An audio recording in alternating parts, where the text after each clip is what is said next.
All right, good evening, everyone. It's 7 o'clock, June 9th, 2026.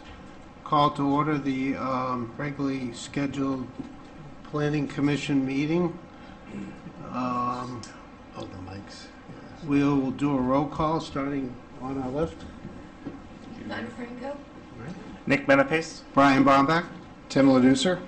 Rich Gordon. Oh, we need a slide on mic. Bill Delaney. Doesn't have a mic. Please hold. We're going to do musical mics here. Pledge. Yep. We'll do the pledge. Allegiance to the flag of the United States of America and to the republic for which it stands, one nation, under God, indivisible, with liberty and justice for all. Good look on that, Rich.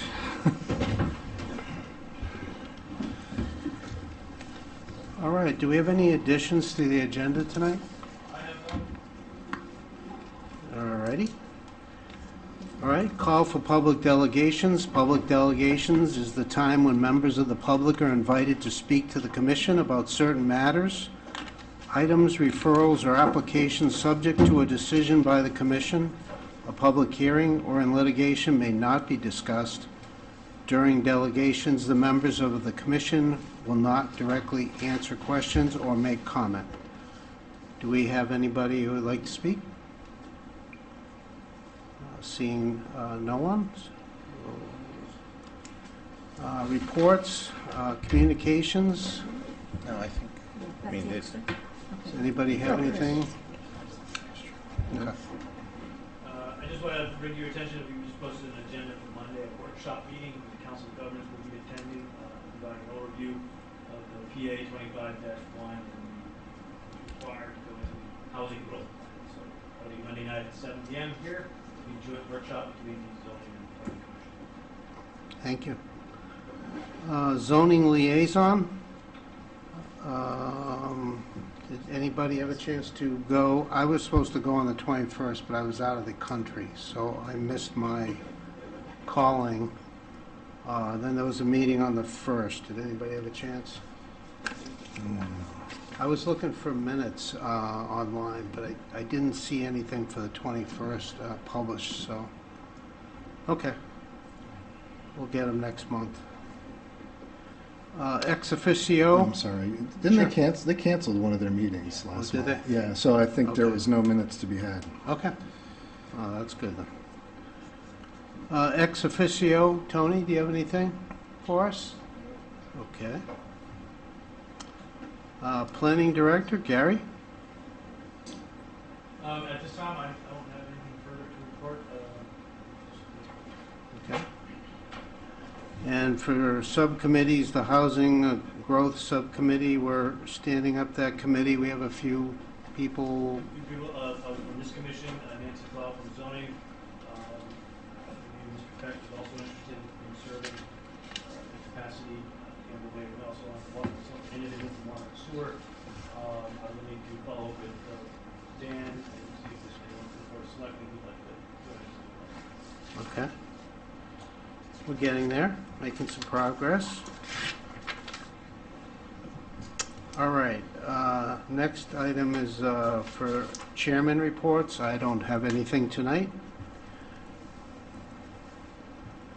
And moving on is the minutes of last meeting. Those aren't available yet, so we aren't able to approve those tonight. Correct. Just to show the commission knows, I'm following up with the recording secretary. I'm not sure if something happened or not, but behind on minutes there, as well as weapons and so, being that both are behind and delayed, I don't know if there's a bigger issue at hand. I did reach out earlier today and asked if she needed any help. Let us know. We're still waiting for a response. So maybe she's not getting communications. We'll get on that as quickly as possible, get those files as quickly as possible. No, we have to post motions within 48 hours and minutes within 7 days. So we're going on both of those on these last. Okay. Mr. Chairman, do we need to make a motion to table, or can we simply table? Yeah. All right. All right, that leads us to public hearings. We don't have any scheduled for tonight. Next section is subdivision, re-subdivisions. First up is the 29 Walnut Hill Road re-subdivision. We concluded the public hearing last meeting, and there was just the open item for the septic. The applicant was either going to move the septic or move the lot line. The lot line seemed the more difficult thing because that would have to go to a reapproval process. So Gary, I think you said that the applicant is going to move the septic? They were willing to move it. I'm the applicant, yeah, we're gonna move it. We're gonna Okay. move it. I'll let Not a Gary go. public hearing? Oh, So you can, so they did report during the public hearing that they were willing to move it. It's approximately 10 feet too close to the property line based on the soil conditions and its elevation. So in the conditions that I provided back in my memo to your packet, I indicated that based on the email correspondence from Denmark Homes, dated May 12, 2026, the subdivision plan shall be modified and the existing septic system shall be relocated to the north of its current location, approximately 15 feet to provide the necessary separation distance between the septic system and the property line to meet the current public code requirements. And based on her correspondence, that was the only thing that was outstanding. The soil otherwise supported the line. I would note that because of the increase in upzoning, which required the reconfiguration of the lot in the current configuration, is really driving this issue. And the land not been upzoned is probably never been an issue because it's a line straight across the lot of lot two, even if that makes sense, rather than having a 10-foot wide pathway to a 5-acre, open up to a 5-acre area in the back. So, nonetheless, though, it works. It's got the required frontage, meets the setbacks. They did the archaeological study. One of the issues was open spaces. I did indicate, as demonstrated by Exhibit D, the narrative report indicates the proposed subdivision contains 2 lots will not be created, and therefore it's not trigger the requirement for the dedication or waiver of open space. However, Section 7.2 states that the Planning Commission may apply the provisions to the subdivision of less than 4 lots. As a waiver of the open space dedication was not requested, the Commission must exercise discretion whether to apply the provision of Section 7 of the subdivision regulations or not. Therefore, it's worth noting that the proposed subdivision can meet the dimensional requirements of the conventional subdivision as designed, which only requires open space to be provided in the amount of 10%, in this case 1.08 acres, as there is ample land area to achieve this without conflicting with the lot plan. Okay. So, do we need a motion to approve the waiver for the open space? So if you were to grant a waiver, I would recommend that you have a separate motion, or at least incorporate as part of your motion, that you're explicit that you're granting a waiver, and then moving to approve the subdivision or deny. So you can't But you can't approve a subdivision without granting a waiver. but our regulations state that we don't need to have an open space requirement on this lot, Correct. correct? As I just indicated, it So- doesn't, the number of lots didn't trigger the open space requirement, but you have the discretion whether or not to Yes. apply. So we don't need to move to do anything with that, correct? I would think you do. Okay. Because if I had to make a literal interpretation of the regulations, it's required, the open space is required, even though it didn't trigger. I mean, again, it's a little vague because it says the commission has the discretion here to say whether or not they wanted it. I would say that if you were to require it, it certainly is not, it wouldn't be located in an area that's got easy public access. It's only 1.08 acres, 10% of all the lot. So from that perspective, is it really meaningful open space to anyone other than those living in the subdivision based on the location at which I'd most likely recommend you put it, which would be at the rear property line, in a strip across the back of the parcel. Or you would, maybe over some of the wetlands. Yeah. Again, I don't know that this will affect what benefit to the community to provide that. Okay. So I'm not opposed to the commission, in my opinion. Yeah. And not required in this particular case. So I think maybe that's the shorter one, right? They did Make a request a motion. waiver from section 6-8 of the subdivision regs for stormwater, which Alex has supported. So I did include that language in my motion. I did recommend a $2,000 erosion sedimentation control bond. And then those copies of all the deeds and easements, the driveway easements, those things need to be filed and provided prior to filing for the record.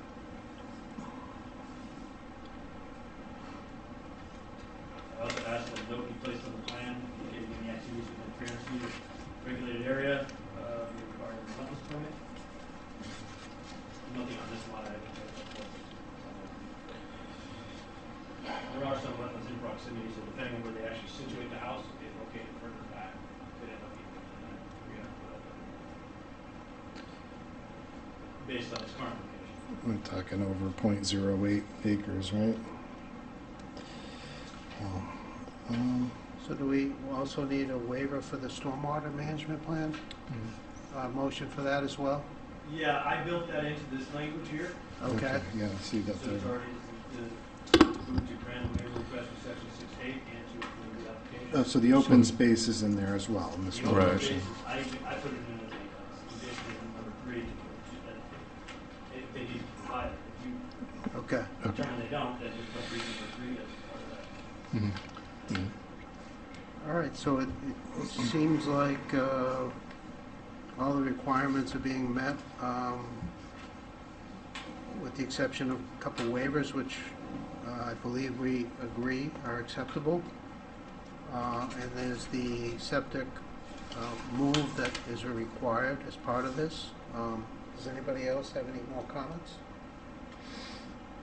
So, I can do the long read if you want. sure, I have a motion.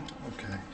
I hereby move to grant the waiver request from section 6-8 of the subdivision regulations and to approve the application known as the Gano re-subdivision, 29 Upper Walnut Hill Road re-subdivision, Jeffrey Gano, applicant owner, application for a one-lot re-subdivision of approximately 10.8 acres of land located at 29 Upper Walnut Hill Road, tax assessor's map number 54, lot number 9, East Lyme, Connecticut, zoned RU 200, and the proposed 5-sheet plan set entitled Gano Re-subdivision, 29 Upper Walnut Hill Road, East Lyme, Connecticut, dated May 9th, 2025, revised through 11/13/25, prepared for Jeffrey T. and Christina E. Gano by Brian D. Florick, LS, CFS of Florick Surveying, LLC, which is further subject to the following administrative requirements and required modifications to the subdivision plan and/or other materials submitted in support of this application. One, based on the email correspondence from Daniel Holmes, RS, dated May 12, 26, the subdivision plan shall be modified and the existing septic system shall be relocated to the north of its current location, approximately 15 feet, to provide the necessary separation distance between the septic system and the property line to meet the current health code requirements. 2, an erosion and sediment control bond for the proposed lot in the amount of $2,000 in a form acceptable to the Town of East Lyme Planning Commission shall be posted with the town prior to the start of any site work, including but not limited to clearing, grubbing, filling, and grading.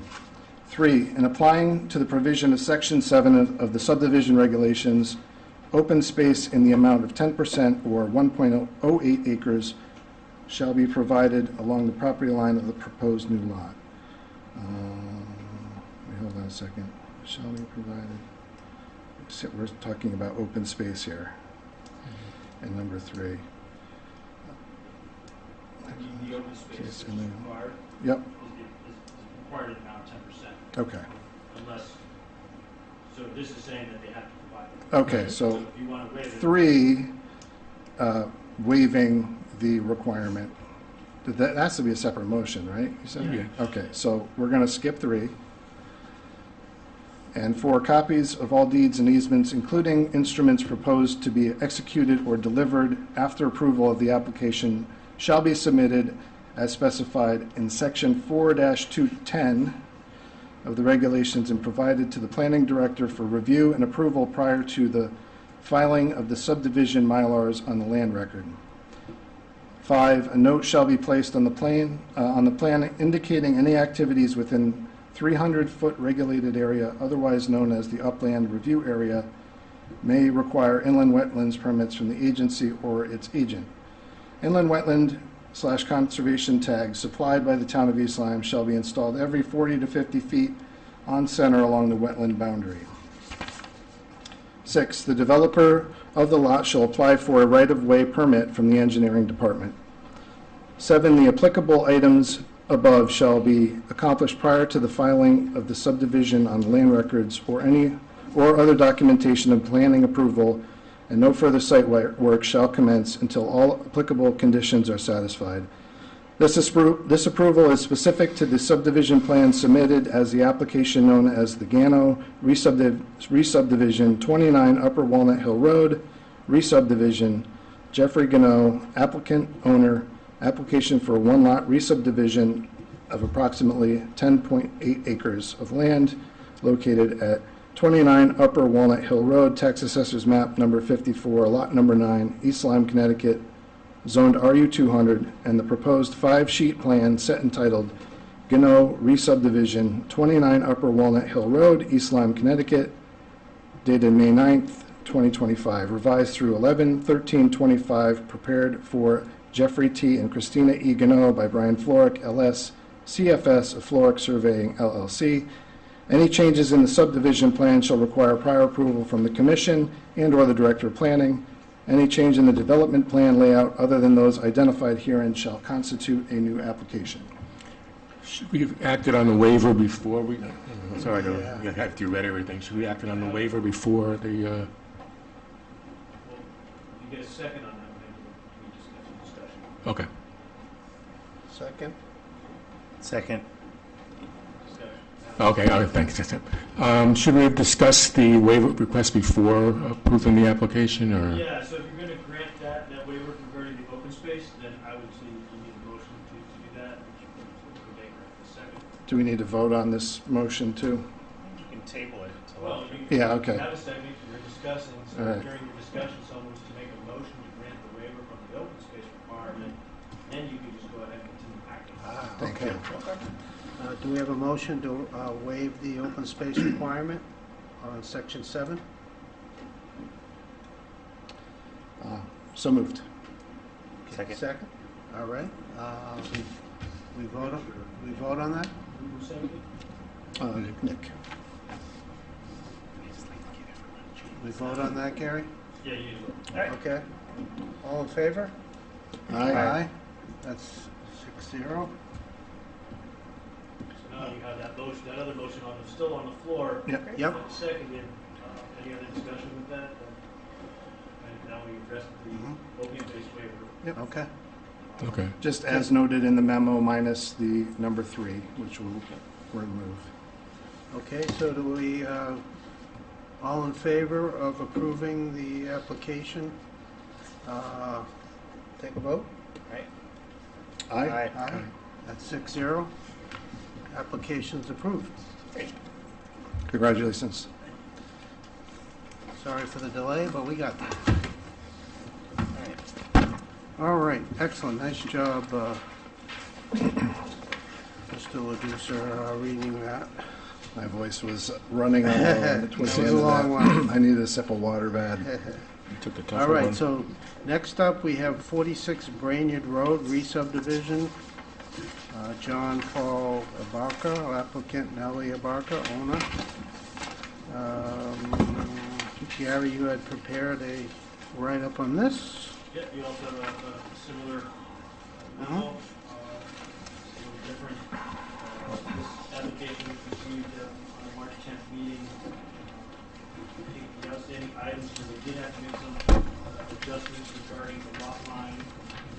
accommodate health code requirements. But we do have that plan updated and submitted, so it doesn't need to be modified. My recommendations for conditions on this is that erosion sedimentation control bond amount of $2,000 be posted, and that be done prior to the filing of filers of the land record. I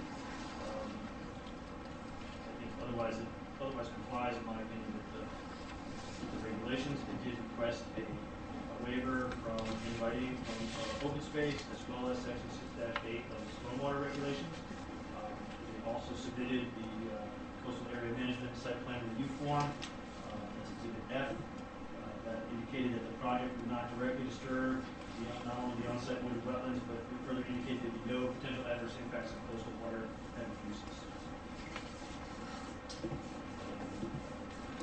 I think we were, Indicate that that same report, the coastal area management application review, it also indicates that the existing lot has accommodated the existing residential structure since 1995 and has been used residentially, and there's no regular application of pesticides on the subject site. Beyond that, I don't think there are any other significant issues. yeah, Okay. I think we were there at the last meeting. We just had to Leave it on. iron one thing out. So we'll start first with the open space waiver this time before. Yeah, I would recommend you Okay. start with the open space and stormwater waiver. Okay. Do I have motions for the open space waiver? We gotta read the whole thing here? I can do Stretch it that.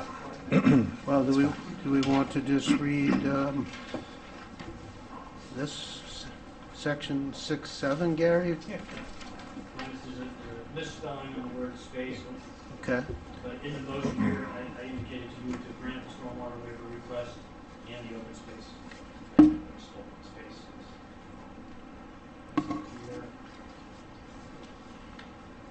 We just have a grammatical error there. We need waivers for both, though? Yeah. And vote on those? For both, so I Okay. think the way this is written, it would address that if you read it. Yeah, the Okay. right off the cuff, it goes into the open space. So Okay. I think So- we are, We can do all together based on your On motion, this motion? here, If you I wanna- voted. Yeah. Okay. okay. And the stormwater management, we're going to bundle this into. I would, because Okay. it's all granting the waiver, so that waiver is both for the stormwater management. Okay. And you can grant one and deny the other. Okay.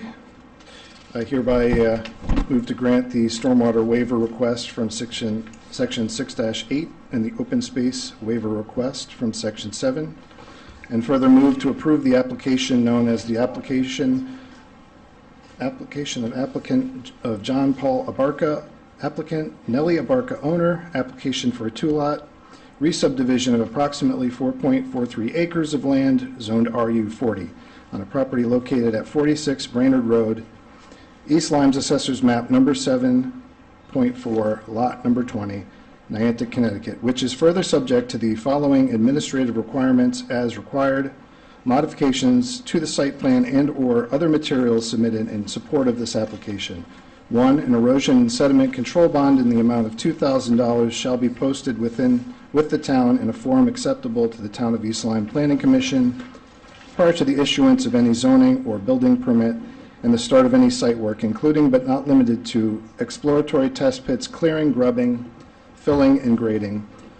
2, the applicable items shall be accomplished prior to the filing of the subdivision on the land records or other documentation of planning approval, and no site work shall commence until all applicable conditions are satisfied.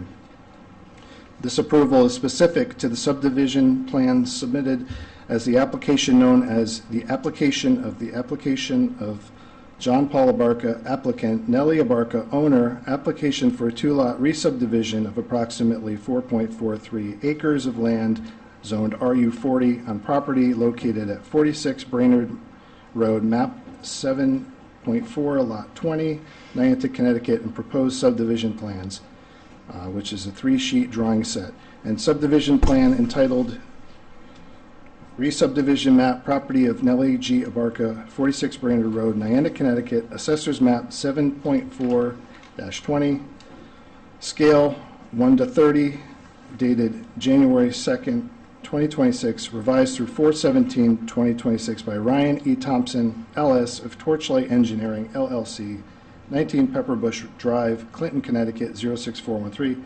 Any changes in the subdivision plan shall require prior approval from the commission and/or the director of planning. Any change in the development plan layout other than those identified herein shall constitute a new application. The owner applicant shall be bound by the provisions of this application and approval. Excellent. Do I have a second? Second. All right, let's take a vote on approving the application of John Paul Abarca. All in favor? All right. Aye. 6-0. That is approved.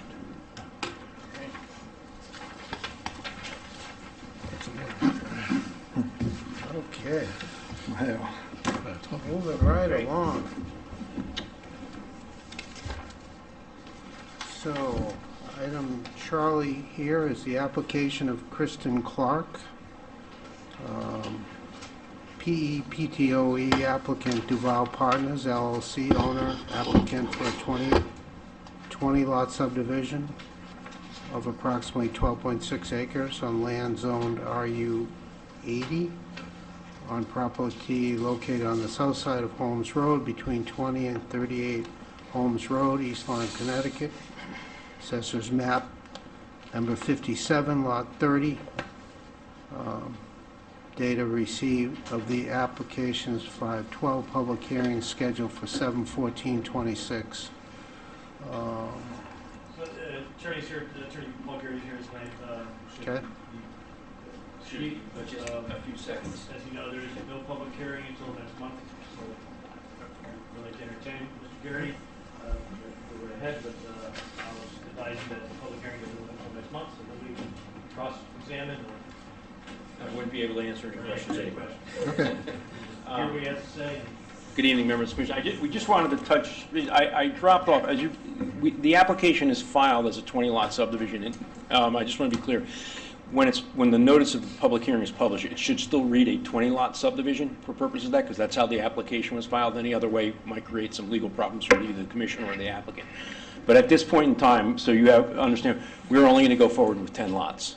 Lots 11 through 20 have already had their septic approved by Ledgelight. We submitted a revised application to Ledgelight today, so we anticipate there shouldn't be an issue getting a rapid approval on that since they've already done the testing. The lots over here on the west side, which are originally designated 1 through 10, we're not going to proceed with at this time. We've been working with Ledgelight. They want additional testing on these. Unfortunately, given the way the regulations operate, we started the testing this year, but we had to start in February. We didn't get started until April because of the digging of test holes. So we've decided just, when you see us in July, those lots will not be on the table at this point in time. We're going to just hold off on any further development of that particular lot. That's about it. Thanks. So, okay. Mr. Gaishel, I just had one quick question on that for you. Is it, I suppose I just had wanted to know if it was at all overstepped, if it's all right that if members of the public do ask about this, is it okay if that we just repeat that information, or is that not appropriate considering the public hearing is not closed? I wouldn't have any discussions regarding the application outside of this venue and or the public hearing. I figured. I just know that there's going to be some confusion because of the difference in the application. Sure, certainly. I would recommend that you advise any interested parties to take a look at the application in our office. I'm available for questions. I'm not a voting member, so I can speak a little differently on it. That said, I would just direct them to my office and invite them to come speak and ask their questions at the public hearing. Yeah. And then we can have an open conversation then about it. Okay. Just to protect you so you don't have ex parte communications. Yep. Thank you. Okay, so we'll table this to the public hearing on 7/14. Do we actually have the old business? Thank you. Yet? Thanks, Thank Bob. you. Moving on to zoning referrals, we don't have any tonight, nor do we have any municipal referrals. So that leads us to old business. diligently working on it. Okay.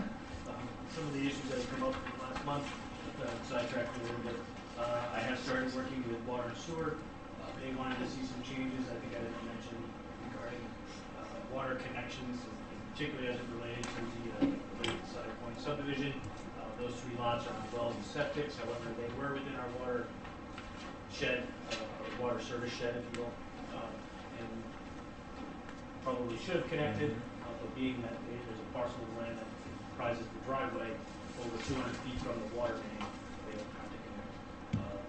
They qualify for the exemption under the health code to go with wells. So COO of Water and Sewer, Mr. North, had recommended that we take a look at that. So I started working with him on the side so that it would be a little more favorable for the town, so that these lots would be required to connect to water if they are within that. So Okay. make those changes. The rest of these I still have to address. It's a slow, arduous process. We'll make this work. Okay. Well, thanks for that update. Moving on, no new business, All right. which leads us to adjournment. Do I have a motion to adjourn? Motion? Second. Oh, You beat me. Second, let's take a vote to adjourn. All in favor? Aye. That's 6-0. Meeting adjourned. Been going